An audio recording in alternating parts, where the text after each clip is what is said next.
நண்பர்களுக்கு வணக்கம். தமிழகத்திலே வரக்கூடிய சட்டமன்ற தேர்தலில் போட்டியிடுவதற்கான பாரதிய ஜனதா கட்சி வேட்பாளர்களாக மத்திய இணையமைச்சர் திரு எல் முருகன் அவர்களும் நானும் கோவை மாவட்டத்திலே 2 தொகுதிகளுக்கு வேட்பாளர்களாக அறிவிக்கப்பட்டிருக்கிறோம். இன்று காலை மரியாதைக்குரிய பிரதமர் நரேந்திர மோடி அவர்களுடைய கூட்டத்தை முடித்துவிட்டு இருவரும் இன்று முதல் எங்களுடைய தேர்தல் பணிகளை துவக்குகிறோம். தமிழகத்தினுடைய அரசியல் சூழல் தேசிய ஜனநாயக கூட்டணிக்கு மிக மிக சாதகமாக சென்று கொண்டிருக்கிறது.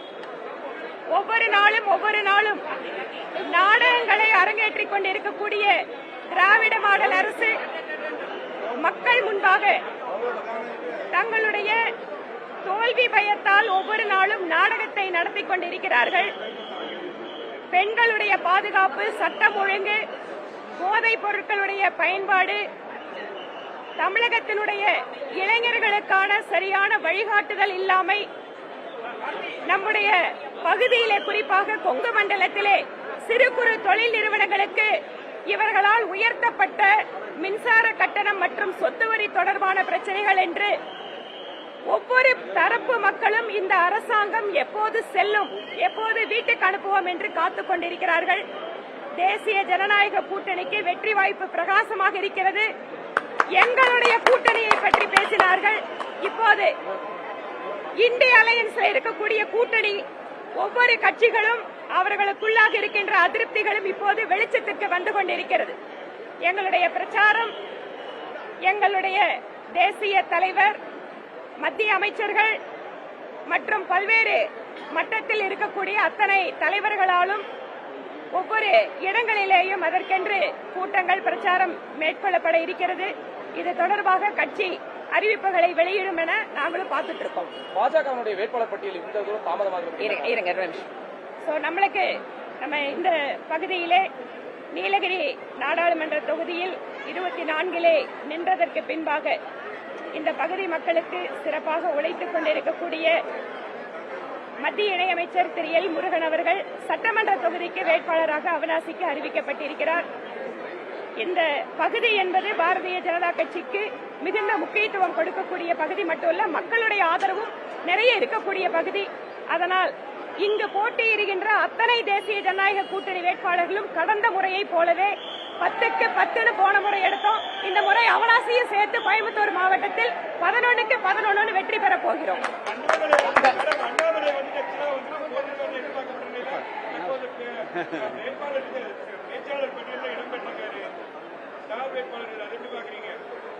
சந்தோஷங்க. ஒரு பரப்புரை எங்களுக்கு எல்லாத்துக்கும் பண்றதா சொல்லியிருக்காங்க. கட்சி இது தொடர்பா மத்திய அமைச்சர் சொல்லியிருக்காரு, திரு பியூஷ் கோயல்ஜி அவர்கள் அவருடைய பணி என்னன்னு சொல்லியிருக்காரு. நாங்களும் அவரோட பரப்புரையை எங்களோட தொகுதியில இன்னைக்கு காலையில பேசிட்டு வந்தோம். எந்தெந்த தேதியெல்லாம் வருதுன்னு இன்னைக்கே கொடுத்துட்டாரு.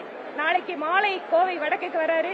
நாளன்னைக்கு காலையில வேட்புமனு தாக்கல் பண்றதுக்கு திரு முருகன்ஜியோட போக போறாரு. அவருடைய பணிகள் ரொம்ப சரியா போயிட்டு இருக்கு. உள்கட்சி அரசியல் காரணமாக தான் அண்ணாமலை போட்டியிடல என்ற ஒரு குற்றச்சாட்டு.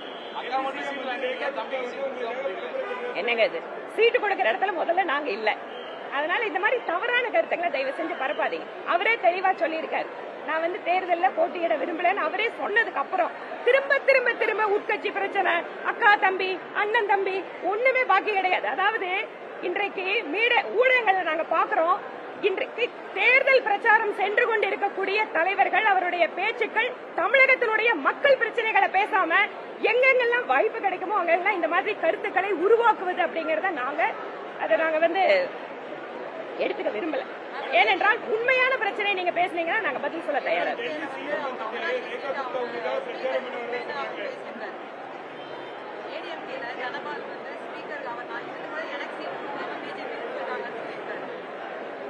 சரி,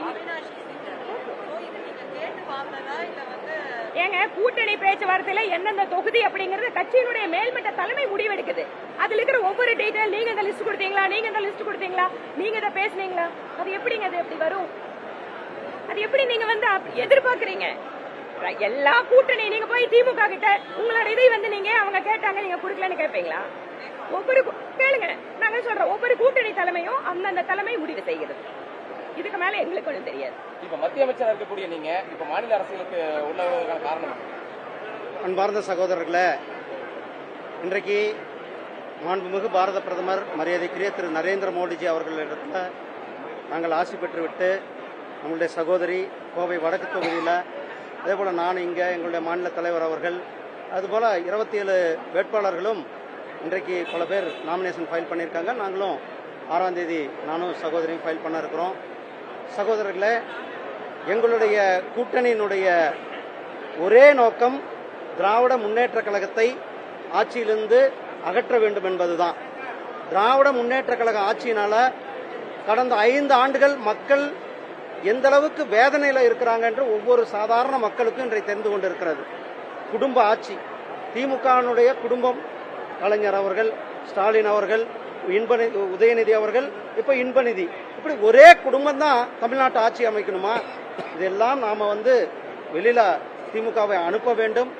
இரட்டை டபுள் என்ஜின் சர்க்கார் என்று சொல்லக்கூடிய தேசிய ஜனநாயக கூட்டணி மத்தியிலும் ஆட்சி, மாநிலத்திலும் ஆட்சி என்கும் போது இங்க அடிப்படை கட்டமைப்பு தமிழ்நாட்டினுடைய வளர்ச்சிக்கு இது ஏற்கனவே பல நாடுகளில் பார்த்திருக்கோம். இது புரட்சி தலைவர் எம்ஜிஆர் அவர்கள் காலத்திலிருந்து கூட மத்தியில் இருக்கிற ஆட்சி கூட ஒரு அனுசரணை, கடந்த 5 ஆண்டுகள்ல மத்தியில திமுக மத்தியில் இருக்கிற ஆட்சி கூட ஒரு அனுசரணையாக இல்லாத காரணத்தால தமிழகத்தினுடைய வளர்ச்சியானது பாதிக்கப்பட்டது. மக்கள் வளர்ச்சியை எதிர்பார்க்க, குறிப்பாக நம்மளுடைய பகுதி கோவை, திருப்பூர், ஈரோடு, நாமக்கல், சேலம், இந்த பகுதியெல்லாம் மக்கள் அதிகமான வளர்ச்சியை தான் எதிர்பார்க்கிறார்கள். இந்த வளர்ச்சியை கொடுப்பது தேசிய ஜனநாயக கூட்டணி வளர்ச்சியை கொடுக்கும். அதாவது நீங்க கேட்டீங்க, அதுக்கு நான் ஒரே எங்களுக்கு கட்சி என்ன கட்டளை இருக்கிறதோ அது செய்கிறது தான் எங்களுடைய பணி. சகோதரர்களே, தேசிய ஜனநாயக கூட்டணி ஒரு மிகப்பெரிய வெற்றியை பெற்று தமிழகத்தில் திராவிட முன்னேற்ற கழகத்தை வீட்டுக்கு அனுப்பிவிட்டு எங்களுடைய தேசிய ஜனநாயக கூட்டணியானது ஆட்சி அமைக்கும். நன்றி. மத்தியிலும் தேசிய ஜனநாயக கூட்டணி, மாநிலத்திலும் தேசிய ஜனநாயக கூட்டணி. ஆனா கட்சி என்ன வேலை சொல்றதோ அதை செய்வதுதான் ஒரு சாதாரண சோல்ஜருடைய கனவு. கட்சியினுடைய ஆமாண்ணா, இது கட்சியினுடைய விருப்பம், இது என்னுடைய விருப்பம் அல்ல, கட்சியினுடைய விருப்பம். கட்சி என்ன சொல்லுதோ அதை கண்ண மூடிட்டு கேட்கறது தான் எங்களுடைய வேலை. உங்களுக்கு விருப்பத்துக்கும் என் விருப்பத்திற்கும் எங்க கட்சியில் இடம் கிடையாது. புரியுதுங்களா? எங்க கட்சியினுடைய கட்டளையை நான் வேலை செய்வதுதான் ஒரு சாதாரண தொண்டனாக எங்களுடைய பணி. அந்த பணியை நாம் செய்வோம்.